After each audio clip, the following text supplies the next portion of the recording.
A very simple simplification.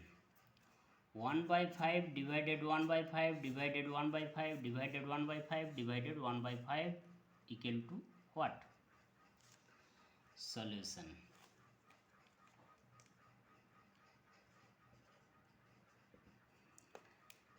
At first, 1 by 5 divided 1 by 5.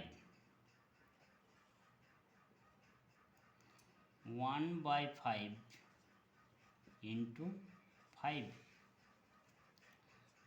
divided 1 by 5 divided 1 by 5 divided 1 by 5.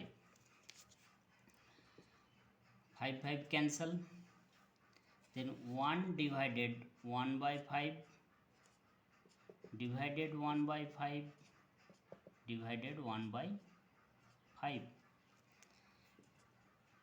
1 divided 1 by 5.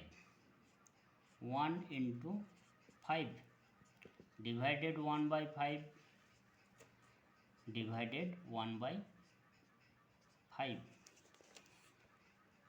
is equal to 5 divided 1 by 5 divided 1 by 5 is equal to 5 into 5 divided 1 by 5. 5 into 5 25 divided 1 by 5 equal to 25 into 5 is equal to 125.